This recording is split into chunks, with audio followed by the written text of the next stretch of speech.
Admiral Taemin stared at the communication screen in his office, reading the same message for the 10th time. The words made no sense. They could not be real. Yet there they were, glowing softly against the dark background of his monitor. This is New Sol Colony. We survived. We're ready for war. The message had arrived 3 hours ago through channels that should not exist anymore. The Kepler 442 system had been marked as destroyed in the Federation records for 150 years. Every human settlement there had been wiped out by the Velthrock when they first invaded human space. The official reports were clear about that. Timon rubbed his tired eyes and looked out the window of Terra Station Command. Beyond the reinforced glass, he could see Earth hanging in space like a blue marble. It was beautiful, but it was also a prison. The Velthrock had made sure of that. Humans could live on their worlds, but only within strict limits. They could build ships, but only small ones. They could trade, but only with Velthrock approval. They could exist, but they could never truly be free. A soft chime announced someone at his door. "Come in," he called. Dr. So-Young entered, carrying a datapad and looking excited. She was the station's chief language expert, and Taemin had asked her to study the strange message. Her dark hair was pulled back in a simple style, and her eyes were bright with curiosity. "Admiral, I finished analyzing the transmission," she said, setting the pad on his desk. "This is definitely human in origin. The language patterns match old Korean dialects from before the invasion. But there's something else." Taemin leaned forward. "What kind of something else?" So-Young touched the screen of her pad, bringing up a series of wave patterns. Hidden in the signal are mathematical sequences, prime numbers, followed by atomic weights, followed by what looks like star positions. Someone embedded a lot of additional information in this message. Could the Velthrock have created this as some kind of trap? Young shook her head. "I don't think so. The mathematical concepts are uniquely human. The Velthrock use different base number systems. More importantly, the emotional undertones in the language feel genuine. Whoever sent this message has been isolated for a very long time." Before Taemin could respond, his door chimed again. This time it was Captain J-Ho, one of the younger officers in the fleet. He was tall and lean, with sharp features and an intense look in his eyes. Behind him came Counselor Hyejin, a political leader from the Federation Council. "Admiral," Hyejin said without greeting, "I understand you've received some kind of unusual transmission. I hope you're not planning to do anything foolish with it." Taemin gestured for them to sit. "I'm still trying to understand what we've received, Counselor. Dr. So-Young believes it's genuine." Hyejin's face was stern. "Even if it is genuine, we cannot respond. Any unauthorized contact with unknown human groups could be seen as rebellion by the Velthrock. They've made their position very clear about that." Captain J-Ho spoke up. "With respect, Counselor, if there really are humans out there who survived the invasion, don't we have a duty to help them?" "Our duty," Hyejin replied coldly, "is to keep the human species alive. That means following Velthrock rules no matter how much we might dislike them. One message is not worth risking the lives of billions of humans across Federation space." Taemin understood her position, but something about the message bothered him. He had fought in the last human resistance efforts decades ago, before the Federation surrendered. He remembered what it felt like to hope for freedom. That hope had died slowly over the years, crushed by the reality of Velthrock power. "Dr. So-Young," he said, "play the message again." The recording filled the room. The voice was clear and strong, speaking in Korean with an accent that sounded both familiar and strange. "This is New Sol Colony, calling any human settlement that can hear this message. We are the survivors of the Kepler 442 system. For 150 years, we have lived in isolation. We have grown. We have learned. We have prepared. The Valthrak believe we are dead, but we are very much alive. This message is for our human family across the stars. We survived. We're ready for war. The room fell silent after the message ended. Taemin noticed that even Hye-jin looked shaken by the determination in the speaker's voice. "Admiral," Jae-ho said quietly, "I'd like permission to investigate this transmission." "Absolutely not," Hye-jin said immediately. "Captain, you're talking about flying into unknown space, possibly into a Valthrak trap, based on one message from people who may not even exist." "But what if they do exist?" Jae-ho asked. "What if there are humans out there who found a way to survive independently? What if they've learned things we haven't?" Taemin stared at the star charts on his wall. The Kepler 442 system was marked in red, indicating a dead zone. It was 3 weeks' travel from Federation space, in a region the Valthrak rarely patrolled. If someone was going to hide from the alien empire, it would be a good place to do it. "The risk is too great," Hye-jin continued. "If the Valthrak discover unauthorized human activity in that region, they might decide we're planning some kind of rebellion. The consequences for all Federation worlds could be severe." So Young had been quiet during the argument, but now she spoke. "There's something else about the message," she said. "The hidden mathematical data includes coordinates, not just for their location, but for what looks like safe travel routes. If this is a trap, it's an incredibly sophisticated one." Taemin made his decision. "Captain Jae-ho, you'll take a small reconnaissance mission to investigate. 1 ship, minimal crew. If there's nothing there, you return immediately. If there is something there," he paused. "Use your best judgment."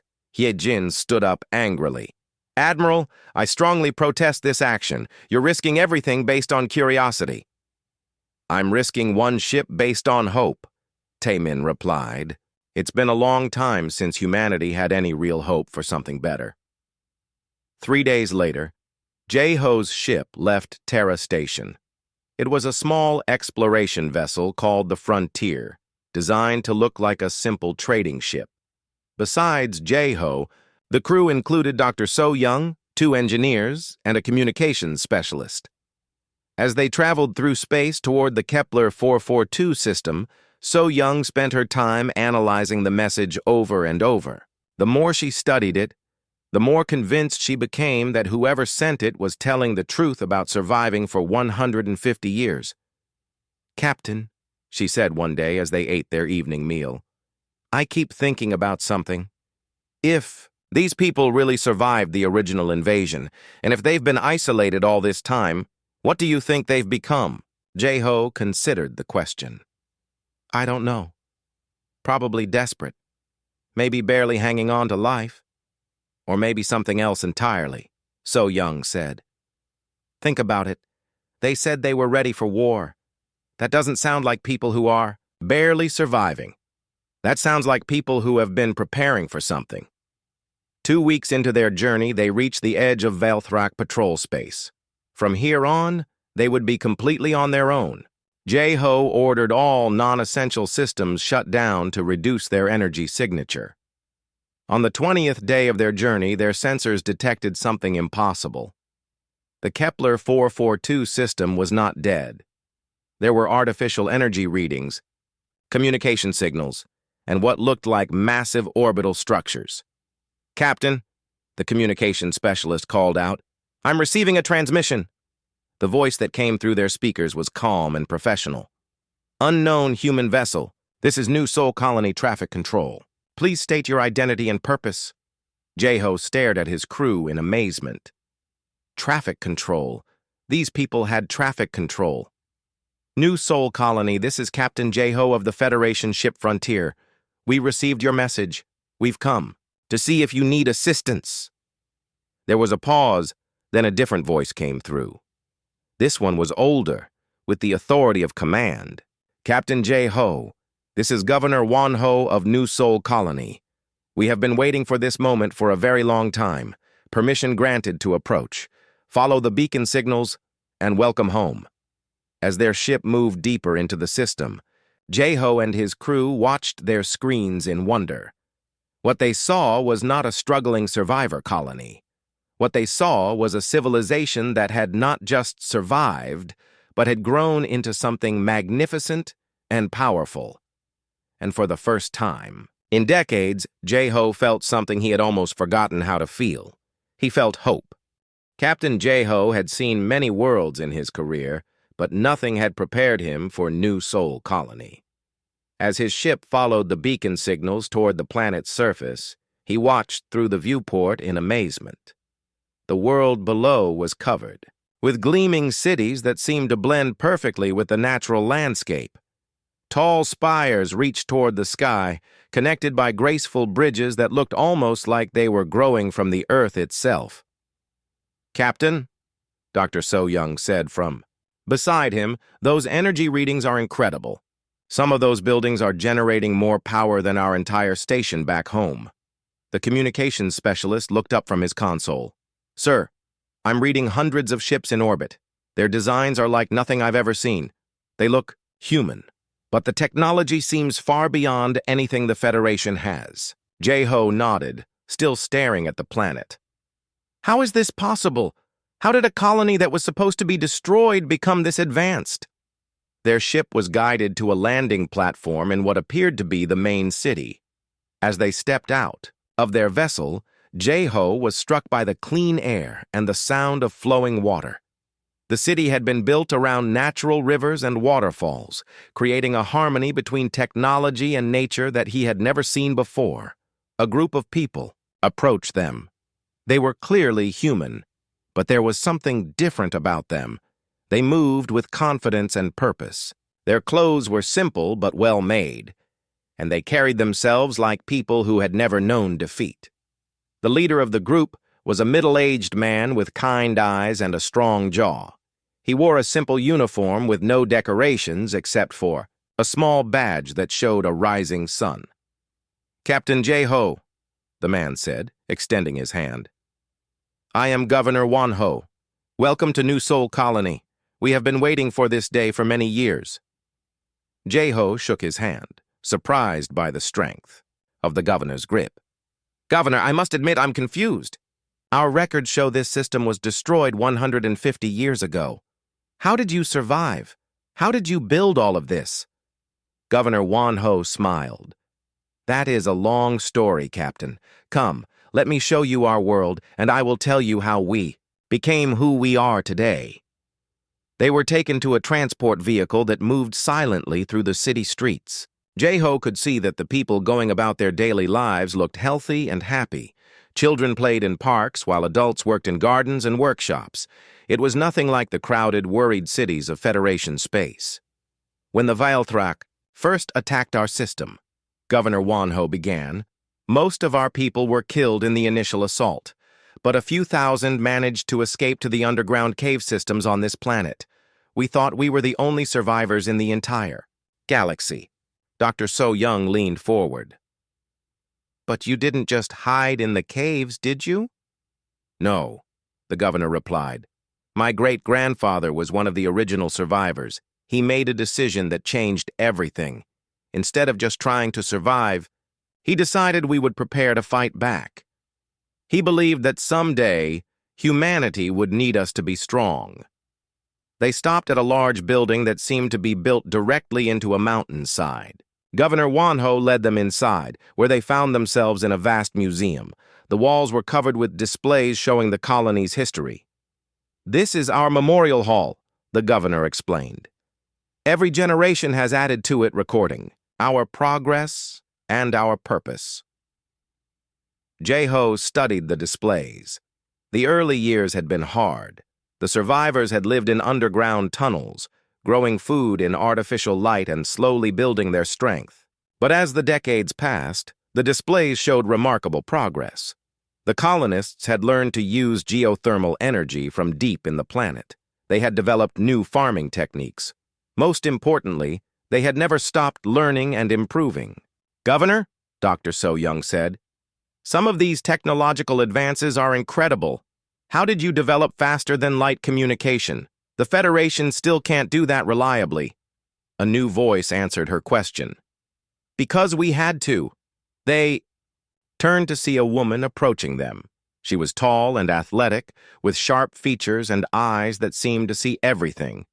She wore a military uniform that was both practical and elegant.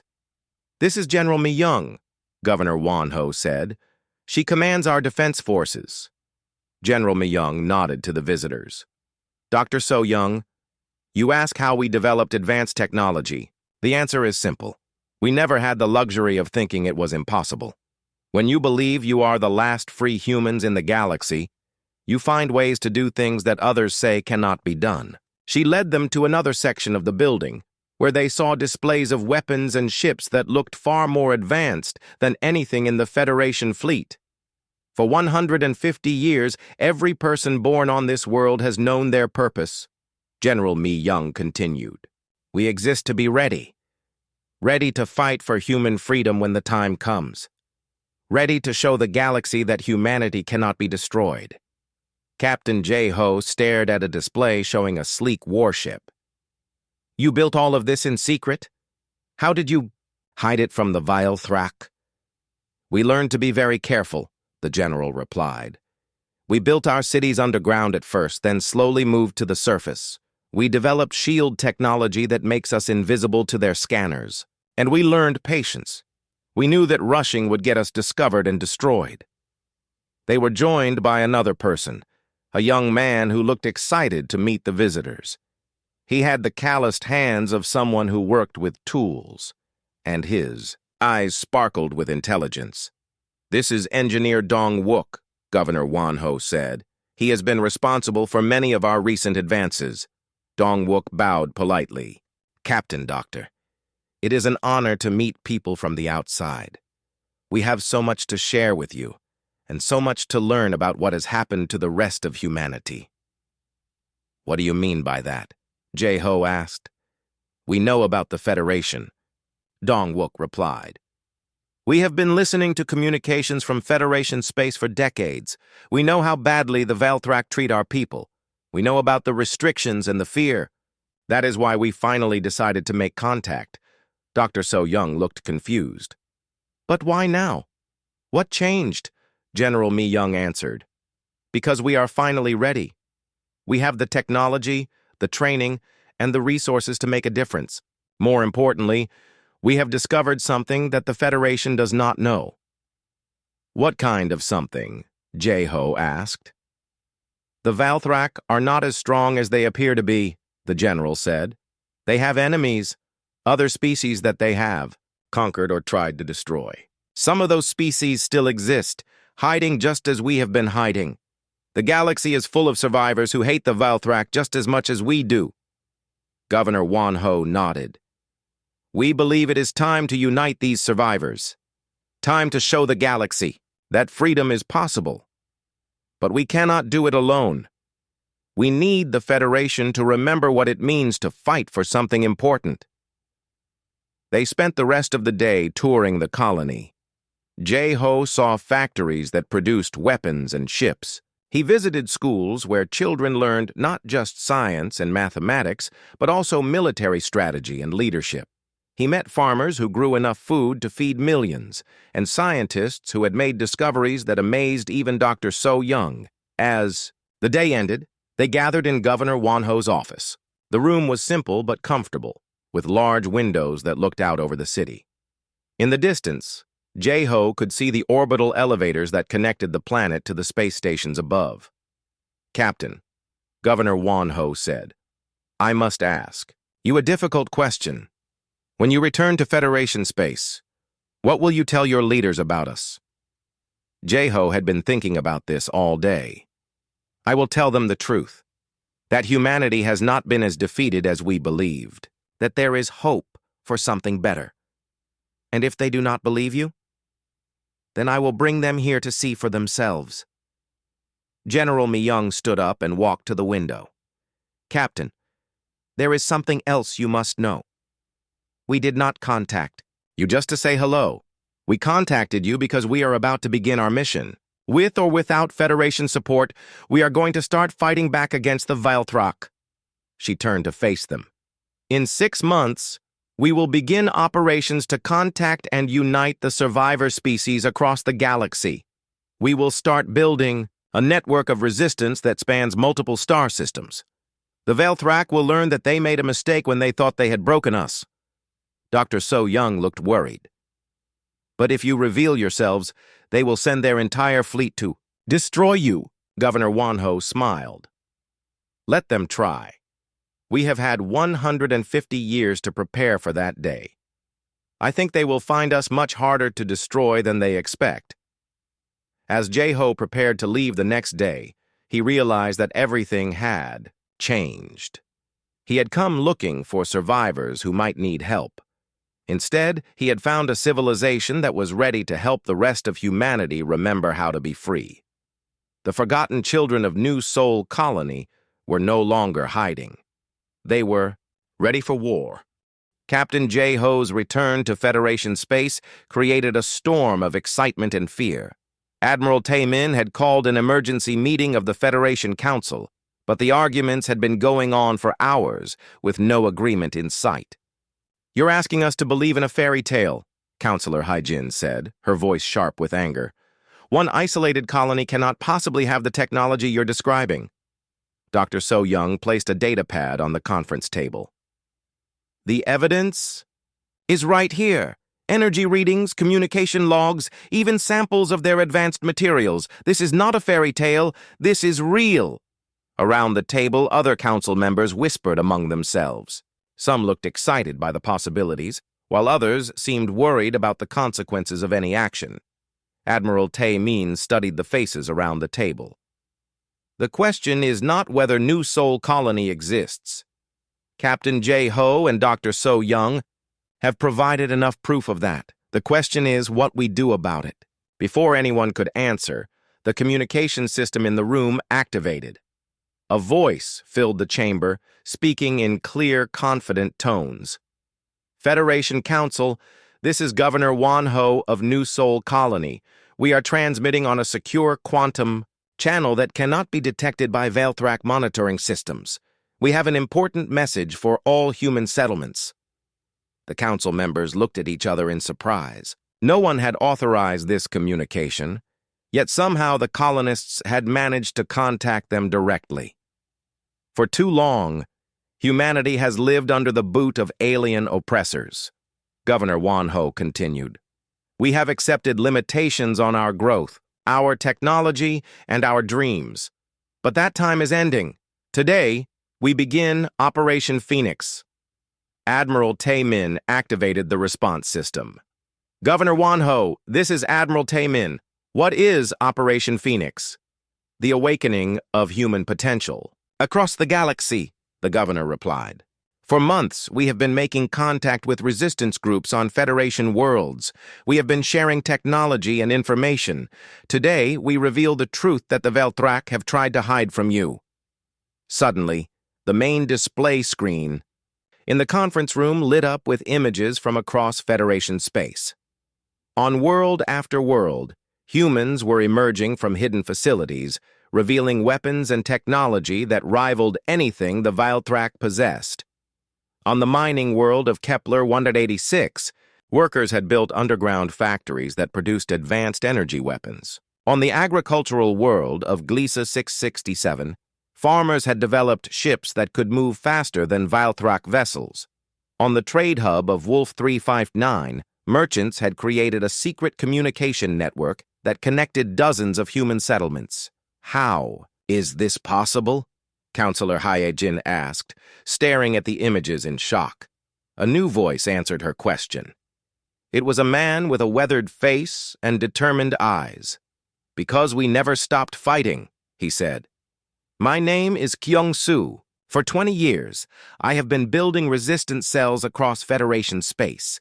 We have been preparing for this day." Dr. So Young recognized him from intelligence reports. "You're the one they call the Ghost. The Federation has been trying to find you for years." Kyung-Soo smiled. "We let you search for us while we did the real work. building weapons, training fighters, and waiting for the right moment to act. New Sol Colony has given us that moment. The images on the screen continued to change, showing more and more evidence of hidden human development. In research stations, scientists had been working on projects that the Valthrak had forbidden. In military bases, officers had been secretly training soldiers in advanced combat techniques. "There's more," Governor Wanho said. "We have made contact with other species that the Valthrak have conquered. They have been waiting for someone to lead a rebellion against their oppressors." New images appeared on the screen. These showed alien beings that J-Ho had never seen before. There were tall, thin creatures with 4 arms and large eyes. There were beings that seemed to be made of pure energy, flowing and changing shape as they moved. There were others that looked like insects, but moved with obvious intelligence. The Kithara were a spacefaring species before the Valthrak conquered them, Governor Wanho explained. They have been reduced to scattered groups, but they still remember how to build ships and weapons. The Luminari are energy beings who can disrupt Valthrak technology in ways we never imagined. There are dozens of other species, all waiting for a chance to fight back. Admiral Taemin leaned forward. "Governor, what you're suggesting is a galaxy-wide war against the most powerful empire in known space. The risks are enormous." "The risks of doing nothing are greater." General Myung's voice joined the conversation. "Every year, the Valthrak grow stronger while we grow weaker. Every year, more human children are born into slavery. Every year, more species are wiped out completely. If we wait any longer, there may be no one left to save." Counselor He-jin stood up angrily. "This is madness. You're talking about starting a war that could destroy every human world in the galaxy." "No," said another new voice. This one belonged to a woman with sharp features and intelligent eyes. "We're talking about finishing a war that the Valthrak started 150 years ago." The woman appeared on the screen. She wore a scientist's coat, but her eyes held the determination of a warrior. "I am Dr. Ye-jin," she said. "I have spent the last 30 years studying Valthrak biology in secret. I have developed weapons that target their specific genetic structure, weapons that can neutralize their advantages without harming other species." She held up a small device that glowed with soft blue light. "This is a neural disruptor designed specifically for Valthrak nervous systems. One of these can disable their most powerful warships without harming a single human or alien ally." Captain J-Ho stared at the screen in amazement. Everywhere he looked, he saw evidence of human ingenuity and determination. For decades, while the Federation had been focused on simple survival, others had been preparing for freedom. "There is one more thing you must know," Governor Wanho said. "We are not the only ones who have been preparing. High-ranking officers in your own Federation fleet have been working with us." The conference room door opened, and Admiral In-soo walked in. He was an older man with gray hair and numerous battle scars from the old wars. Most of the council members knew him as a loyal Federation officer who had always followed orders without question. "Admiral In-soo?" Taemin said in surprise. "What are you doing here?" "I'm here to tell you the truth," In-soo replied. "For 15 years, I have been secretly preparing Federation fleets for this moment. Modified weapons, hidden supply depots, trained personnel who know how to fight instead of just follow orders. We are ready, Admiral Taemin. The question is whether you are ready to lead." The room fell silent as everyone absorbed what they had learned. In a single day, everything they thought they knew about their situation had changed. They were not helpless victims waiting for rescue. They were part of a vast network of resistance that spanned the entire galaxy. The Valthrak believe they have broken us, Governor Wanho said. "They think we are too weak and too afraid to fight back. Today we prove them wrong. Today we begin the liberation of the galaxy." Counselor Hye-jin looked around the room desperately. "And if we fail? If this rebellion brings down their full wrath on every human world," General Myung answered with quiet confidence, "then at least our children will know that we died fighting for their freedom instead of living on our knees." Admiral Taemin stood up slowly. He thought about his years of service, watching humanity grow smaller and weaker under alien rule. He thought about the message from New Sol Colony that had started all of this. He thought about the hope he had seen in Captain J-Ho's eyes when he returned from his mission. "Operation Phoenix begins now," he said. "Send word to all Federation fleets. It's time to remember what it means to be human." As alerts began sounding across Federation space, the Valthrak received their first indication that something had changed. Deep space sensors detected massive energy signatures from human worlds.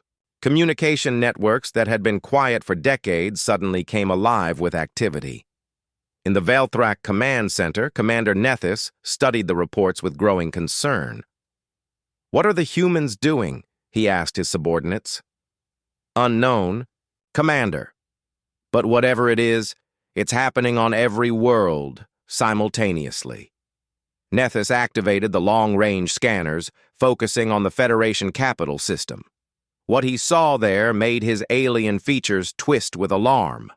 The human fleet was moving into attack formation, and their energy readings were far higher than should have been possible. "Send word to the hegemony," he ordered. "The humans are attempting some kind of rebellion. Request immediate reinforcement."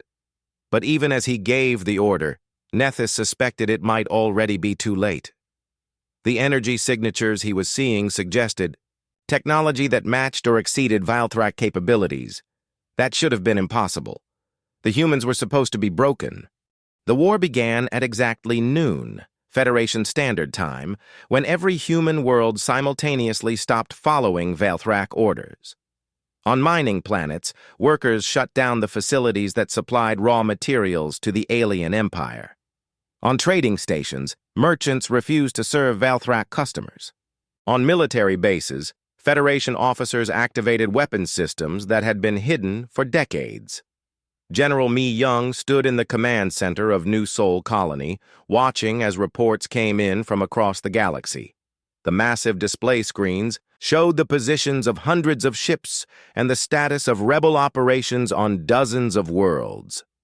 "Phase 1 is complete," reported Engineer Dongwook from his control station. "All resistance cells are active. Communication networks are operating at full capacity. The Valthrak have lost contact with most of their administrative centers in human space." Admiral Taemin had arrived on New Sol Colony the day before, bringing with him the most loyal Federation officers. He stood beside General Mi Young, amazed by the efficiency of the operation. "How did you coordinate all of this?" he asked. "Years of preparation," Mi Young replied. "Every person in the resistance knew their role. Every cell had backup plans. We learned from the Valthrak's own methods and used them against them." On the main screen, they could see Valthrak warships moving toward human worlds. The alien fleet was massive, with ships that could destroy entire cities with a single blast. But as the enemy vessels approached Federation space, something unexpected happened. "Contact from the Cathara fleet," announced the communications officer. "They are moving to intercept Valthrak forces at the Proxima system." New images appeared on the screen, showing alien ships that looked like they had been grown rather than built. The Cathara vessels moved with incredible speed and grace, their organic-looking hulls shifting and changing as they flew. "The Luminari are also in position," came another report. "They have surrounded the Valthrak base at Alpha Centauri." Admiral Taemin watched as beings of pure energy flowed around the alien space station like living lightning. When they touched the Valthrak ships, the enemy vessels simply stopped working, their systems shut down by forces they could not understand. "This is incredible," Taemin said. "How many species are fighting with us?" Governor Wanho joined them at the command center. 43 different species so far, with more joining every hour. The Valthrak have made enemies across the entire galaxy. They just never expected those enemies to work together. The first major battle began in the Kepler system, where a Valthrak battle fleet encountered resistance forces led by Captain J-Ho. His ship, now equipped with New Sol Colony technology, moved through space like a deadly dancer. Valthrak. "Commander, Jae-ho's voice came through the communication system. "This is Captain Jae-ho of the Terran Liberation Alliance. You have 30 seconds to surrender your fleet." The alien commander's response was swift and predictable. "Humans do not give orders to the hegemony. You will surrender immediately or be destroyed." Jae-ho smiled grimly. "We tried diplomacy. Dr. Ye-jin, activate the neural disruptors." Across the human fleet, weapons that had been designed specifically to target Valthrak biology powered up. The devices sent out invisible waves that passed harmlessly through human and allied ships, but caused immediate confusion and panic aboard Valthrak vessels. Within minutes, the entire enemy battle fleet was drifting helplessly in space, their crews unconscious or too disoriented to operate their weapons. Human boarding parties moved quickly to secure the ships and rescue any prisoners. "First major engagement complete," reported the tactical officer. "0 casualties on our side, 15 Valthrak warships captured intact." Similar victories were reported from battles across the galaxy. The combination of advanced human technology, alien allies, and weapons designed specifically to counter Valthrak advantages proved devastating. Within days, the alien empire's outer territories were completely under rebel control. But the real test came when the Valthrak committed their main fleet to a massive counterattack. Commander Nethys personally led over 1,000 warships toward the human home system, determined to crush the rebellion before it could spread further. "They're coming," General Mi-young announced as the sensors detected the approaching fleet. "The largest Valthrak force ever assembled. They mean to end this war quickly." Admiral In-su, now commanding the combined Federation fleet, studied the tactical displays. "General, they outnumber us 5-1. Even with our new technology, those are difficult odds." "Then we changed the rules of the game," Mi-young replied. She activated the communication system, sending a message to resistance forces throughout the galaxy. "All units, this is General Mi-young. Execute Operation Phoenix Final Phase." Across dozens of star systems, human and alien forces began moving toward Earth's solar system. But they were not coming to defend. They were coming to attack. "Ma'am," Engineer Dong-wook called out, "are you sure about this strategy? We're drawing every enemy ship to our most important system." "That's exactly what we want," Mi-young said. "For 150 years, New Sol Colony has been preparing for this moment, not just to survive, but to end Valthrak dominance forever. Today, we show the galaxy what happens when you try to cage humanity." The final battle began in the space between Earth and Mars. Commander Nethys had expected to find desperate human forces trying to protect their homeworld. Instead, he found himself facing the largest Alliance fleet in galactic history. Ships from 43 different species surrounded the Valthrak forces, human vessels equipped with technology beyond anything the aliens had seen. Kithara bioships that could repair themselves in the middle of battle. Luminary energy beings who could disable entire squadrons with a thought, and leading them all, the sleek warships of New Sol Colony, their hulls gleaming with weapons that had never been seen before. "This is impossible," Nethys said, staring at his tactical displays. "Where did they get all of this?" His answer came from General Mi-young herself, her image appearing on every Valthrak ship's communication screen. "Commander Nethys, you are looking at 150 years of human determination. You thought you had broken us, but you only made us stronger. You thought you had scattered us, but you only taught us to work together. You thought you had conquered us, but you only gave us a reason to become something greater than we ever were before." The battle that followed was unlike anything in recorded history. The Valthrak fought with the desperation of an empire that suddenly realized it was facing its own destruction.